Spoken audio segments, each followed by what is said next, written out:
Yes, we are live now. Hello friend, this is Shivani and welcome to examination hub. Discuss करेंगे CDP practice शुरू होती है आपके ही CTET को टारगेट करते हुए। स्टार्ट करेंगे आज से सीडीपी प्रैक्टिस क्वेश्चंस, जो ऐसे टॉपिक्स जो देखने को मिलते हैं, कुछ प्रीवियस रहेंगे, कुछ ऐसे भी देखने को मिलेंगे। तो स्टार्ट करते हैं। ये क्वेश्चंस आपने पढ़े हो या नहीं भी पढ़े हो, पर डिस्कशन ज़रूरी है, या बाकी के 4 ऑप्शंस को आप कैसे इमिनेंट कर सकते हैं, ये प्रॉपर डिस्कस रहेगा, जो पढ़ करके कई बार हमको आसानी से नहीं गेन कर सकते हैं। हेल्पफुली आप सभी बेहतर होंगे। चलिए फिर स्टार्ट करते हैं। सबसे मेन है कि आप क्वेश्चंस की लैंग्वेज को समझ पाए या नहीं, क्योंकि पैडोलॉजी का जो खेल होता है वो इसी बात पर डिपेंड करता है। अगर आप सोशल मीडिया हैंड लश पर है तो आप टेलीग्राम चैनल पर जाकर एग्जामिनेशन हब को सर्च कीजिएगा, वहाँ पर आपको टुडे PDF फाइल प्रोवाइड हो जाएगी। क्वेश्चन नंबर फर्स्ट है, विकास की प्रक्रिया कभी समाप्त नहीं होती, यह विचार इससे जुड़ा है। निरंतरता के सिद्धांत, एकीकरण के सिद्धांत, बातचीत का सिद्धांत, परस्पर संबंध का सिद्धांत। विकास की प्रक्रिया कभी समाप्त नहीं होती, यह विचार जुड़ा है निरंतरता के सिद्धांत से। ऑप्शन नंबर ए करेक्ट हो जाएगा। अब निरंतरता के सिद्धांत से यानी कि जो हमारा डेवलपमेंट है, यह जीवन प्रयत्न चलेगा।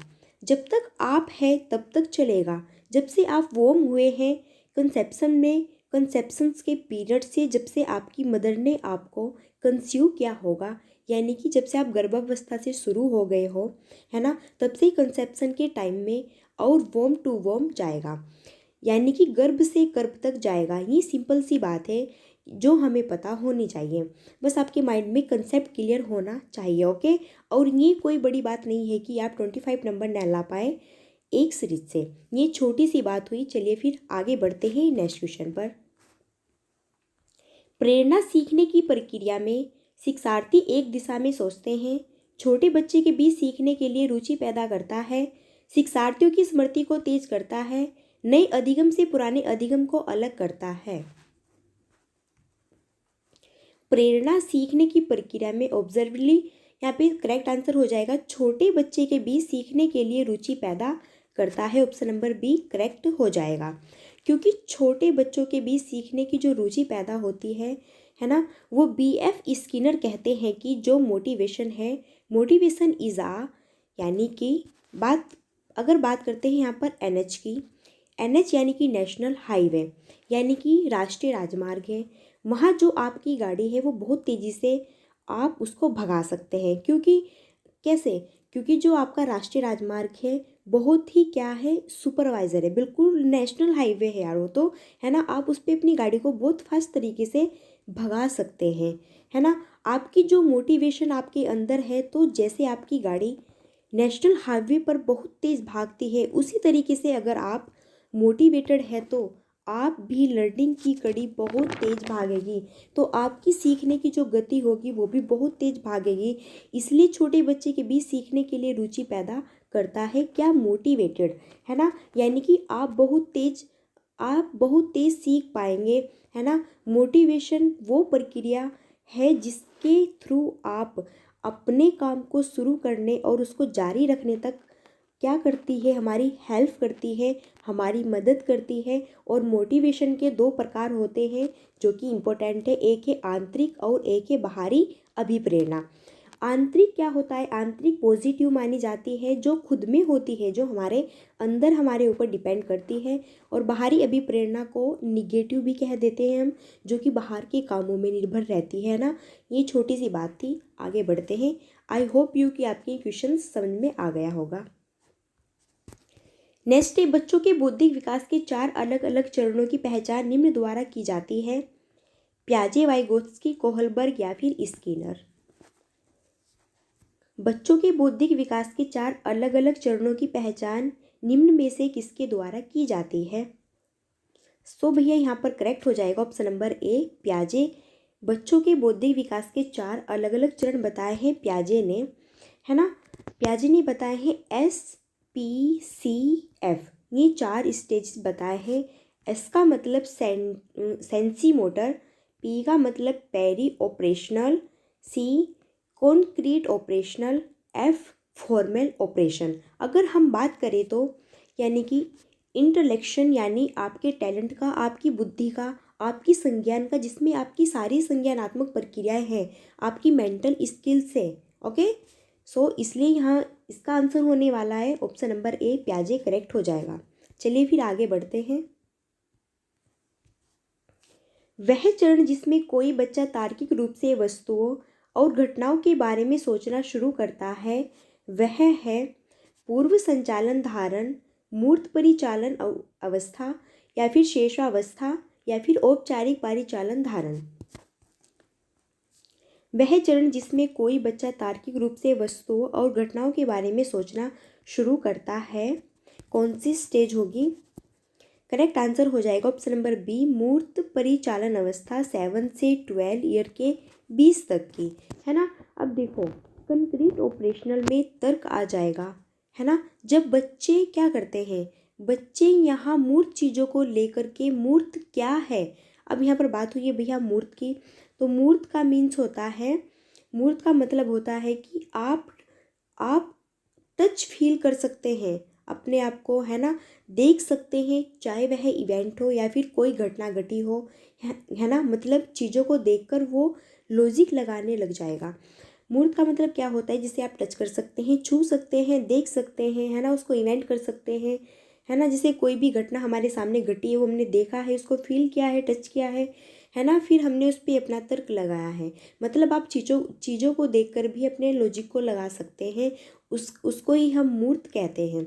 अगर हम बात करें अमूर्त चीज़ों के बारे में, अगर हम अमूर्त चीज़ों के बारे में बात करें, फिर हो जाएगा आपका ऑप्शन नंबर करेक्ट डी, औपचारिक परिचालन धारणा। यानी कि इसमें क्या होता है, इसमें ऑप्शन नंबर जो डी है ये राइट हो जाएगा। फिर फॉर्मल में आएगा। ये है जब बच्चा तार्किक रूप से वस्तु और घटनाओं के बारे में सोचना स्टार्ट करता है, जब स्टार्टिंग करता है तो तो किस में आ जाएगा, मूर्त में आ जाएगा। और जब सोचने लग जाता है और सोचने में परिपक्व हो जाता है, फिर औपचारिक परिचालन धारणा में यह डिपेंड कर जाएगा। ओके, आई होप यू कि आपके क्लियर हो गया होगा। नेक्स्ट है, निम्न में से कौन एक बुद्धिमान युवा बच्चे का संकेत नहीं है? निगेटिव को यहाँ पर नोट कर लेना है। वह जो अमूर्त तरीकों से सोचता है, वह जो अपने आप में एक नए वातावरण में समायोजित कर सकता है, वह जो बहुत जल्दी निबंध रखने की सोचता है, या फिर उसी धारा प्रवाह और उस संवाद करने की क्षमता रखता हो। निम्न में से कौन एक बुद्धिमान युवा बच्चे का संकेत नहीं है? निगेटिव पूछा है, तो करेक्ट आंसर हो जाएगा ऑप्शन नंबर सी, वह जो बहुत जल्दी निबंध रखने की सोचता हो। यानी कि जो रट्टाफिकेशन करता है, जो व्यक्ति रट्टाफिकेशन से याद करता है, वो बिल्कुल क्या है, गलत है। जहाँ पर भी रट्टाफिकेशन की बात हो जाएगी, वो आपका ऑप्शन बिल्कुल निगेटिव में जाएगा, उसको यहाँ पर बिल्कुल भी थिंक नहीं करना है। बाकी अगर हम और ऑप्शन की बात लेते हैं कि जब एक बुद्धिमान युवा है या फिर एक बुद्धिमान बच्चा है, तो वह अमूर्त चीज़ों को तो बहुत अच्छी तरीके से डिफाइन कर पाएगा, डिपेंड है उसके ऊपर, है ना। और वह जो अपने आप में एक नए वातावरण में समायोजित कर सकता है, और जब वो इतना इंटेलिजेंट चिल्ड्रन से या फिर पर्सन से, तो वो अपने इन्वायरमेंट को देखते हुए उसमें ढल जाएगा, और उसे धारा प्रवाह और उस संवाद करने की क्षमता रखता है, और उसमें इतना टैलेंट होगा कि वो चीज़ों को अच्छी तरीके से ऑब्जर्व कर पाएगा। बाकी अगर यहाँ पर बात की जाए रट्टाफिकेशन की, तो एक इंटेलिजेंट पर्सन या फिर एक इंटेलिजेंट चिल्ड्रंस कभी भी रट्टाफिकेशन की साइड नहीं जाएगा। सो यहाँ पर करेक्ट आंसर हो जाएगा आपका ऑप्शन नंबर सी, जो कि पूछा है निगेटिव में। यानी कि वह जो बहुत जल्दी निबंध रखने की सोचता हो, जो बहुत जल्दी रट्टाफिकेशन के अकॉर्डिंग याद करता है, ये आपका ऑप्शन जो है रॉन्ग हो जाएगा। ओके, आगे चलते हैं। निम्नलिखित में से कौन सा बच्चे की सामाजिक मनोवैज्ञानिक आवश्यकताओं से संबंधित नहीं है? अब भैया यहाँ पर भी निगेटिव को चूज कर लेना है। अपने शरीर से अपशिष्ट चीज़ों को बाहर निकालना, कंपनी की आवश्यकता, नियमित सराहना या सामाजिक अनुमोदन की आवश्यकता, भावनात्मक चीज़ों की आवश्यकता। कौन सा बच्चे की सामाजिक मनोवैज्ञानिक आवश्यकताओं से संबंधित नहीं है? कंपनी की आवश्यकता, बिल्कुल कंपनी की आवश्यकता देना, बहुत सारे मेंबर्स होना, है ना, तो ये तो हमारी सोशलाइजेशंस में ऑब्जर्व करता है, डिपेंड करता है। नियमित सराहना या फिर सामाजिक अनुमोदन की आवश्यकता, बिल्कुल हमारी सोसाइटी में हमें नियमित रूप से सराहना मिलती रहे, अनुमोदन की हमें आवश्यकता होती है, ये भी ऑप्शंस आपका करेक्ट है। भावनात्मक चीज़ों की आवश्यकता, अपनी भावनात्मक चीज़ों की आवश्यकता होना, ये भी आपकी सोशलाइटी साइकोलॉजी पे डिपेंड करती है, बट जो नहीं है वो आपको चूज़ करना है। अब देखो, अपने शरीर से अपशिष्ट चीज़ों को बाहर निकालना, यानी कि आप अपने शरीर से अपशिष्ट उत्पादों का नियमित उन्मूलन करते हैं, तो ये हमारी फिजिकल आवश्यकता है, न कि सामाजिक और सामूहिक। ओके, ये हमारी फिजिकल आवश्यकता है, न कि सामाजिक। और यहाँ पर पूछा है जो कि सोशलाइजेशन से आपकी। ओके, चलिए फिर आगे चलते हैं। नेक्स्ट, निम्नलिखित में से कौन शिक्षार्थियों के बीच रचनात्मक को बढ़ावा देगा? स्कूली जीवन की शुरुआत से उपलब्धि लक्ष्यों पर जोर देना, कक्षा में अच्छे अंक लाने के लिए छात्रों को कोचिंग देना, छात्रों को अच्छी शिक्षा का व्यवहारिक मूल्य सिखाना, या प्रत्येक विद्यार्थी की जन्मजात प्रतिमाओं पर सवाल उठाने और उनका पोषण करने के अवसर प्रदान करना। इनमें से कौन सा ऑप्शन शिक्षार्थियों के बीच रचनात्मक को बढ़ावा देगा? करेक्ट आंसर हो जाएगा ऑप्शन नंबर डी, प्रत्येक विद्यार्थी की जन्मजात प्रतिमाओं पर सवाल उठाने और उनका पोषण करने के अवसर प्रदान करना। सिर्फ स्कूल लाइफ में जो अगर हम सभी और ऑप्शंस की बात करते हैं, सिर्फ ओनली स्कूल लाइफ में जो गोल्स चुने गए हैं उनको पूरा करना ये जरूरी नहीं है। जो फर्स्ट आता है वह बहुत क्रिएटिव हो सकता है या फिर नहीं हो सकता है। अगर ऑप्शन नंबर बी की बात करें, अच्छे नंबर ले आओ, ये गुड टीचिंग नहीं है कि बस आप कक्षा में अच्छे अंक लाने के लिए छात्रों को क्या दो, कोचिंग दो। सो ये भी आपका कॉन्क्रीट ऑप्शन यहाँ पर नहीं होगा। ऑप्शन नंबर, अगर हम इसकी बात करते हैं कि छात्रों को अच्छी शिक्षा का व्यवहारिक मूल्य सिखाना, क्या सिर्फ ओनली छात्रों को अच्छी शिक्षा का व्यवहारिक मूल्य सिखाना कि आप अपनी मनी से किस टाइप से एजुकेशंस को प्राप्त कर सकते हैं, पा सकते हैं मूल्य के अकॉर्डिंग, ये भी आपका ऑप्शन सही डिपेंड नहीं होगा। सो करेक्ट आंसर हो जाएगा कि प्रत्येक विद्यार्थी की जन्मजात प्रतिमाओं पर सवाल उठाने और उनका पोषण करने के अवसर प्रदान करना, ये आपका करेक्ट होगा ऑप्शन। ओके, नेक्स्ट और इम्पोर्टेंट क्वेश्चन है, डिसलेक्सिया किसके साथ जुड़ा हुआ है? पठन विकार से, व्यवहार विकार से, मानसिक व्यवहार से, या फिर गणितीय विकार से? यहाँ पर हो जाएगा विकार। ओके, यहाँ पर भी विकार हो जाएगा। डिसलेक्सिया किसके साथ जुड़ा है? डिसलेक्सिया जो है वो पठन विकार के साथ जुड़ा है। जब बच्चा क्या करता है, जब बच्चा डॉग को गोड़ पड़ जाता है ना, और जब बच्चा सा को वॉइस पढ़ सकता है, यहाँ बी को डी पढ़ सकता है, तो ये क्या है, ये रीडिंग डिसऑर्डर है। ओके, क्योंकि इनको पढ़ने में यहाँ पर क्या हो रहा है, बहुत ज़्यादा दिक्कत हो रही है। अब डिसलेक्सिया का मतलब होता है कि पठन विकार, यानी कि पढ़ने में कठिनाई आ रही है। जैसे कि लिखा हुआ तो है डॉग और बच्चे ने क्या पढ़ दिया, गोड, उल्टा पढ़ दिया उसका। लिखा हुआ है शाह, बच्चे ने पढ़ दिया उसका वोज, या फिर लिखा हुआ है वोज, बच्चे ने पढ़ दिया उसका शाह। अगर लिखा हुआ है बी और बच्चे ने पढ़ दिया इसका डी, सो ये ऑप्शन आपका ये सारे ही आपके क्या हो जाएंगे, पठन विकार से संबंधित यहाँ पर हो जाएंगे।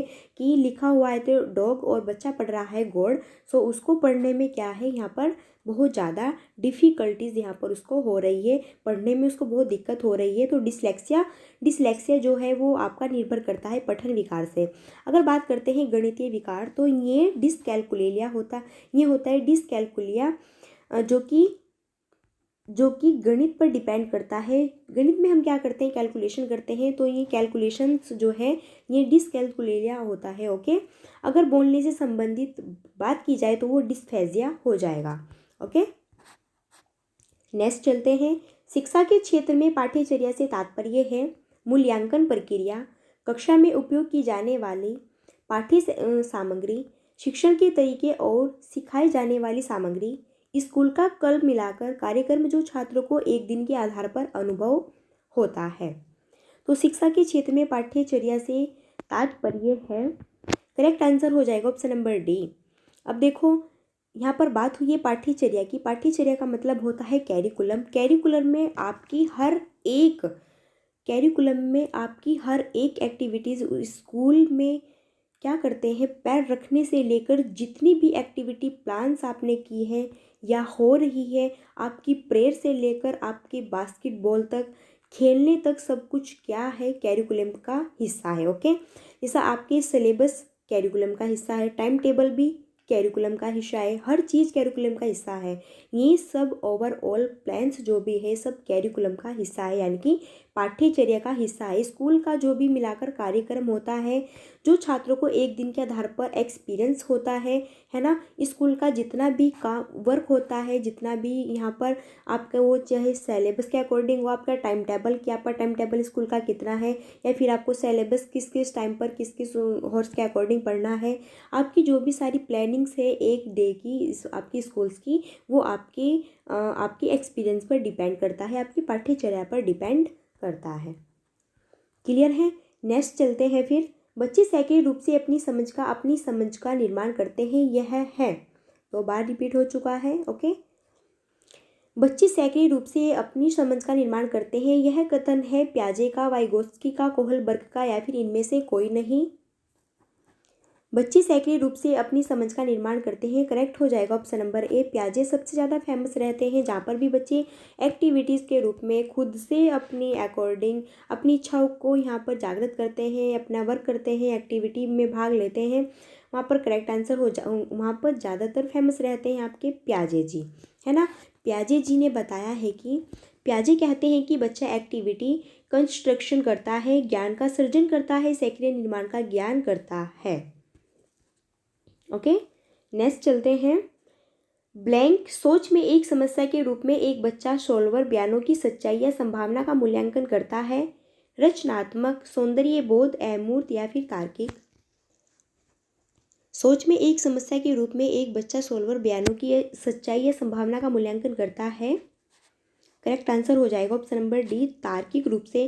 तार्किक सोच में एक समस्या के रूप में एक बच्चा सोल्वर बयानों की सच्चाई या संभावना का मूल्यांकन कर सकता है, किसके अकॉर्डिंग, तार्किक के अकॉर्डिंग। देखो, जिसमें आप लॉजिक के बेस पर चलते हैं, जिसमें कि आप लॉजिक के बेस पर तो चलते हैं और तर्क के बेस पर चलते हैं, है ना, देखते हैं कि डेटा क्या है आपके पास, तो लॉजिकल थिंकिंग में हम ये देखते हैं कि बच्चा समस्याओं का समाधान करने वाला बनता है।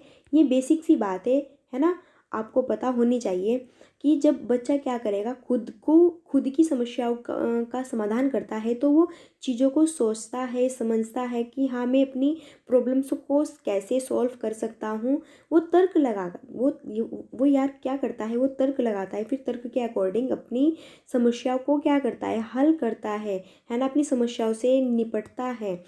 तो यहाँ पे करेक्ट आंसर हो जाएगा आपका तार्किक की। तार्किक तर्क करता है, सोचता है अपने माइंड से कि यार मेरे को ये प्रॉब्लम आई है, तो मेरे को इस प्रॉब्लम से कैसे छुटकारा पाना है, वो सोचेगा अपने माइंड से, सोचेगा चीज़ों को कि हाँ मैं इस समस्या से इस तरीके से हल पा सकता हूँ। फिर वो सोच करके अपने जो भी उसकी समस्या है उसको वो सॉल्व कर सकता है। ओके, आई होप कि आपकी समझ में भी आ रहा होगा।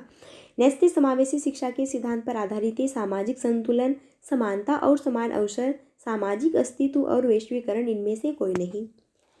समावेशी का मतलब क्या होता है, जिसमें कि समान रूप से सभी को एजुकेशन समान रूप से दी जाती है, क्योंकि हम सभी क्या है, हम सभी ह्यूमन है ना, हम सभी क्या है, ह्यूमन है। तो इस प्रकार के बच्चों को इंक्लूड किया जाए, है ना, इक्वल रखा जाए, है ना।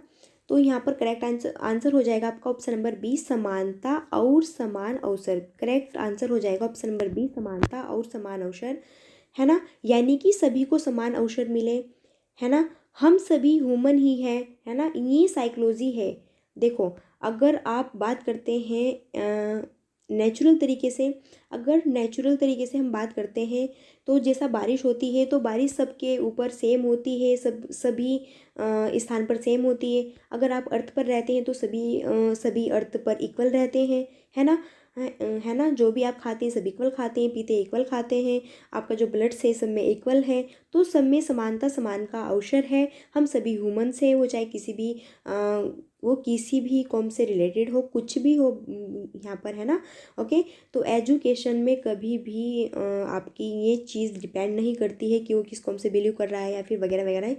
ये सब बातें जो भी है सब बकवास है। ओके, तो समावेशी शिक्षा का मतलब होता है कि हम सब ह्यूमन हैं और हमको शिक्षा प्रदान करना, टीचर्स का क्या होता है, बहुत ज़्यादा हमारे ऊपर निर्भर करता है, डिपेंड करता है कि हमें समान रूप से शिक्षा दी जाए। ओके, तो करेक्ट आंसर हो जाएगा समानता और समान अवसर। समावेशी शिक्षा का मतलब होता है सबको समान रूप से देखकर शिक्षा प्रदान करना।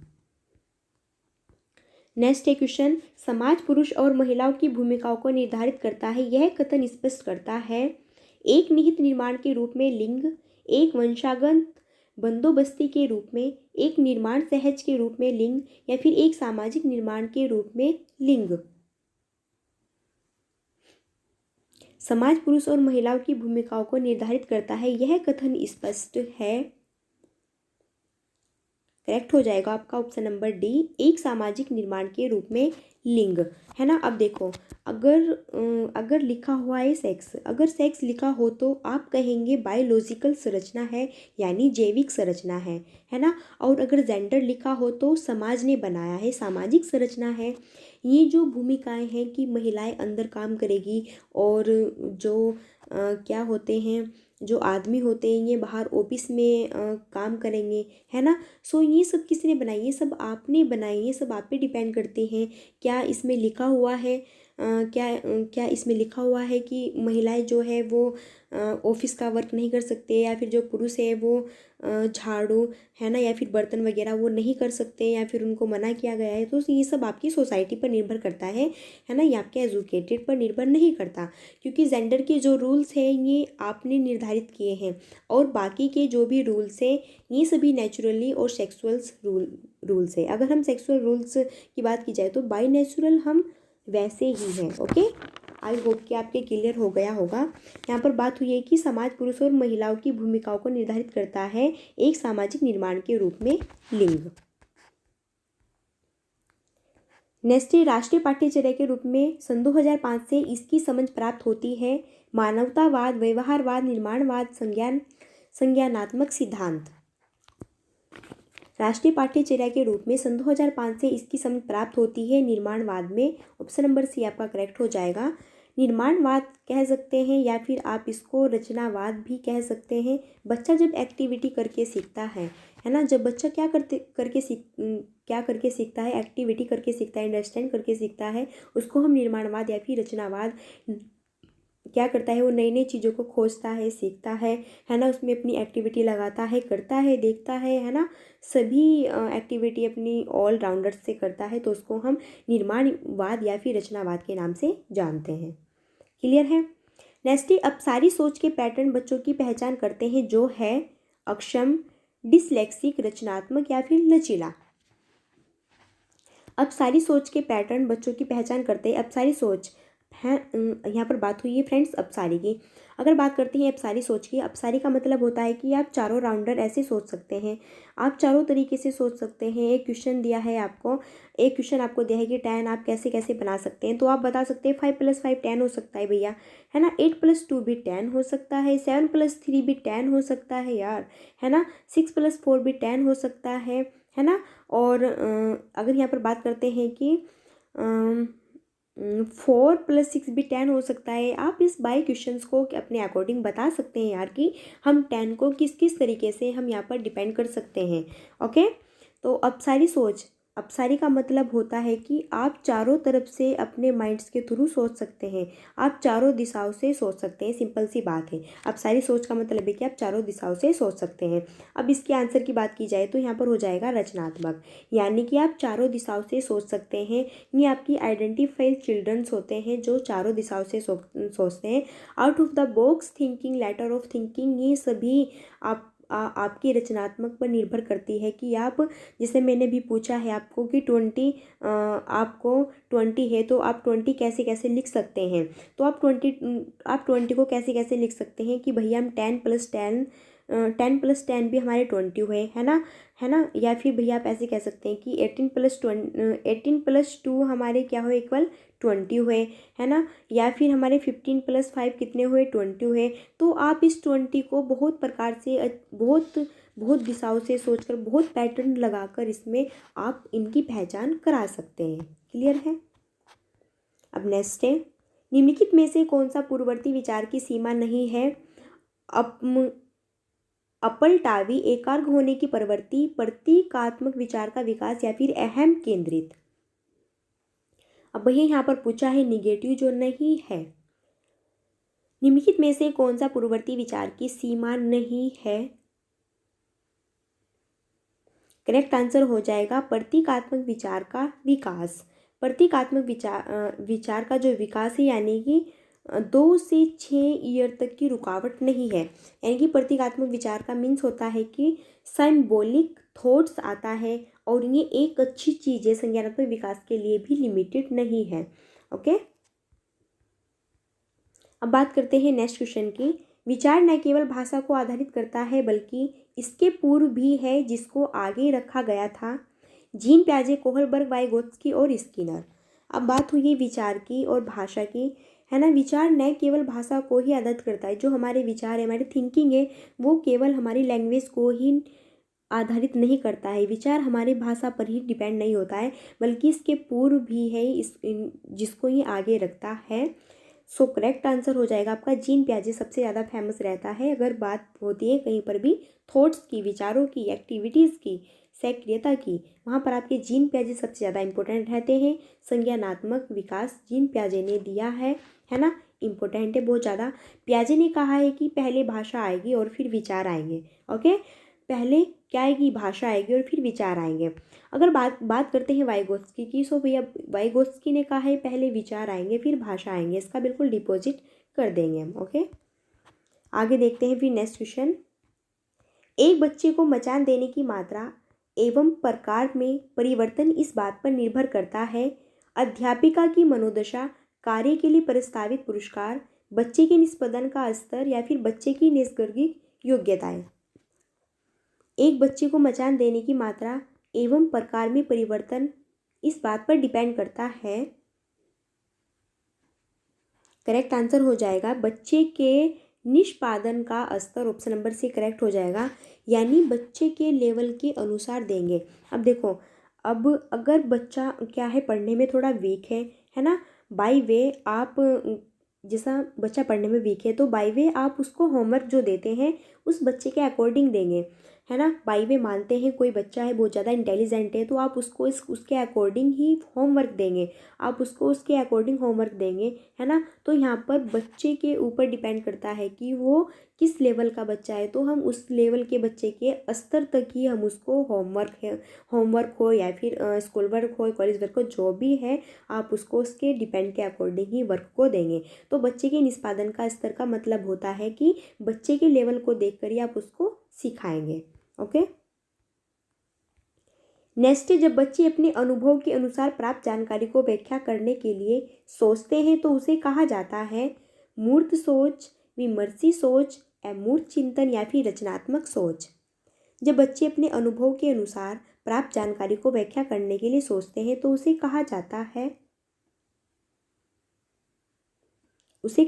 है मूर्त सोच। ऑप्शन नंबर ए करेक्ट हो जाएगा, यानी कि इसका मतलब होता है, मतलब जब बच्चे के पास इंफॉर्मेशन है ऑलरेडी, क्या है, ऑलरेडी मेरे पास एक्सपीरियंस है, आप उससे अपना मतलब जानने की कोशिश कर सकते हैं। मान लीजिए आपके पास खुद का एक्सपीरियंस है ना, पहले का आपके पास अनुभव है, आपको एक्सपीरियंस है ना, आप मूर्त चीज़ों को सोच सकते हैं, देख सकते हैं, छू सकते हैं, तो आप उसके छूने से, देखने से, है ना, आप उससे डिपेंड कर सकते हैं कि हाँ मुझे किस प्रकार से इस क्वेश्चंस को देखना है या फिर किस प्रकार से अपनी समस्या को हल करना है, क्योंकि बाय द वे आपके पास ऑलरेडी से एक्सपीरियंस है उस चीज़ का, है ना। जैसे आपने एक बार प्याजे की बुक को पढ़ा है ना, और सेकंड बार भी आप प्याजे की बुक को पढ़ना चाहते हैं, तो बाय वे एक बार तो आपने पढ़ा ही है तो थोड़ा तो आपके पास एक्सपीरियंस है। तो जब आप सेकंड बार बंदे उसको पढ़ेंगे, है ना, जब सेकंड बार आप प्याजे की बुक को पढ़ेंगे तो आप खुद से अपना एक्सपीरियंस लगाइए कि जब आपने एक बार प्याजे को पढ़ा है तो आपके पास उसका ऑलरेडी से एक्सपीरियंस है। तो जब आपके पास ऑलरेडी से एक्सपीरियंस होता है तो वो अमूर्त थिंकिंग के रूप में आपको यहाँ पर निर्भर करता है। ओके, अब बात करते हैं नेक्स्ट क्वेश्चन की। एक बच्चे के कारण आप मेरे लिए ऐसा करते हैं और मैं आपके लिए ऐसा करूँगा, कोहलबर्ग के नैतिक तर्क के किस चरण में यह बच्चा है? सहायक उद्देश्य अभिमुखीकरण, दंड और आज्ञा पालन मुखीकरण, अच्छा लड़की और अच्छा लड़का अभिमुखीकरण, फिर सामाजिक अनुबंधन अभिमुखीकरण। एक बच्चे के कारण आप मेरे लिए ऐसा करते हैं और मैं आपके लिए ऐसा ही करूँगा। तो कोहलबर्ग के नैतिक तर्क के किस चरण में यह बच्चा है? अब देखो, बाय द वे आप क्या करते हैं बाय द वे कि आप मंदिर में गए, है ना। चलो यहाँ पे टेम्पल का हम एग्जांपल ले लेते हैं। आप कहाँ गए? आप मंदिर में गए। बाय द वे आप मंदिर में गए, है ना। वहाँ पर आपकी चप्पल क्या हो चुकी? चोरी हो चुकी। तो आपने बोला कि यार मेरी तो चप्पल चोरी हो चुकी है, मैं घर कैसे जाऊँगा या फिर कैसे जाऊँगी? तो फिर आप भी क्या करते हैं? आप भी बाय द वे किसी और की चप्पल को चोरी कर लाते हैं। यानी कि जब मेरा यहाँ पे नुकसान हुआ है तो मैं क्यों अपना नुकसान करवाऊँ? मैं भी कुछ मैं भी अपना वसूल करूँ। तो आपने और किसी की चप्पल चुरा के आप मंदिर से वापस घर आ गए, है ना। तो इसका मतलब होता है सहायक उद्देश्य अभिमुखीकरण, यानी कि जैसा देश वैसा भेष कर लेना चाहिए, है ना। माना कि मुझे मेरी चीख पर किसी ने एक तमाचा मारा तो बिल्कुल क्लियर है कि मैं भी उसको एक तमाचा जरूर लगाऊंगी, है ना। सो जैसा आपके साथ कोई करता है तो वैसा आप भी करेंगे। बाय द वे आप स्कूल्स में हैं, आप आपके पास क्या है? आपके पास लंच बॉक्स है। बाय द वे आपके लंच बॉक्स से किसी ने खाना खा लिया है तो आप भी क्या करेंगे? या तो आप भी किसी का चुराएंगे या फिर उसको पहचान करेंगे किसने खाया है ना। तो आप तो जब आप उस वर्क को उल्टा करते हैं उसके अकॉर्डिंग, है ना, कि अगर मेरा इसने बुरा किया है तो मैं भी उसका बुरा ही करूँगा। जब आप उसके अकॉर्डिंग वर्क को करते हैं, उसके डिपॉजिट वर्क करते हैं, तो वो सहायक उद्देश्य अभिमुखीकरण के अकॉर्डिंग यहाँ पर बात करेगा। ओके, आई होप कि आपके क्वेश्चन सारे समझ में आ गया होगा। अगर यहाँ पर बात होती कि अच्छा लड़का अच्छी लड़की की बात होती, है ना, तो ये तुम अच्छे नंबर लाओ, अपना होमवर्क टाइम पर करो। इसका मतलब होता है कि हम उसको कह रहे हैं कि तुम अच्छे नंबर लाओ, है ना, तुम अपना टाइम होमवर्क तुम अपना जो वो है होमवर्क वो टाइम पर करो। इसका मतलब होता है कि तुम बहुत अच्छे लड़के हो, तुम बहुत अच्छी लड़की हो कि तुम अपना कार्य जो करते हो वो टाइम पर करते हो, या फिर तुम अपनी पढ़ाई में अच्छे नंबर लाते हो। इसका मतलब होता है अच्छा लड़की और अच्छा लड़का, है ना। पर यहाँ पर अच्छा लड़की और अच्छे लड़के की बात नहीं हुई है। यहाँ पर बात हुई है कि जैसा भैया कोई मेरे साथ करेगा मुझे भी ऐसा ही करना होगा। तो वो डिपेंड करता है सहायक उद्देश्य अभिमुखीकरण पर। जैसे मैंने आपको टेम्पल का एग्जाम्पल बहुत ही यहाँ पर शुद्ध दिया है, बहुत ही अच्छा दिया है कि अगर भैया आपकी टेम्पल में चप्पल चोरी हो जाती है तो बाय द वे आप भी चोरी करके ले आओ। बस सिंपल सी बात है कि मेरी किसी ने उठाई है चप्पल तो मैं भी उसकी उठा के ले आई, है ना। आउट ऑफ आपके 20 क्वेश्चन सही हुए होंगे, है ना। आउट ऑफ 20 कितने तीर मारे हैं भैया बताओ मेरे को कमेंट बॉक्स में। आप जाकर जल्दी जल्दी फास्ट। अगर वीडियो अच्छा लगा है तो आप वीडियो को लाइक शेयर सब्सक्राइब करना मत भूलिएगा। अभी आप अगर एग्जामिनेशन हब पर फर्स्ट टाइम आए हैं तो फास्ट तरीके से जल्दी थम्स अप करके यहाँ पे सब्सक्राइब कर लो भैया। ऐसी ही आपको वीडियोज़ यहाँ पर मिलती रहेगी, है ना। आज से आपकी यहाँ पर CDP की प्रैक्टिस स्टार्ट हो चुकी है और ये प्रैक्टिस आपकी 40 मिनट्स या फिर 1 हॉर्स डेली वाइज रहने वाली है। क्लियर है। और बाय द वे कैसे रहेगी?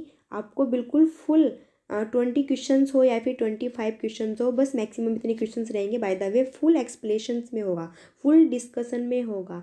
चीज़ों को समझना होगा क्योंकि आप बहुत सारी बुक्स पढ़ते हैं, बहुत बुक्स को आपने पढ़ा भी है ना। उन बुक्स को पढ़ने का क्या फ़ायदा? कुछ भी फ़ायदा नहीं है। आप रटते हो, रटाफिकेशन करते हो, एग्जाम में जाते हो भूल जाते हो। बस आप यहाँ पर एक क्वेश्चन को समझ लो, सारी पैडोलॉजी के क्वेश्चन समझो कि आपने सॉल्व कर दिए, है ना। तो भाई आउट ऑफ 20 कितने तीर मारे हैं आप? जल्दी जल्दी से मुझे कमेंट बॉक्स में बताओ। चलो फिर मिलते हैं नेक्स्ट वीडियो में, तब तक के लिए so thanks for watching, keep study and bye bye.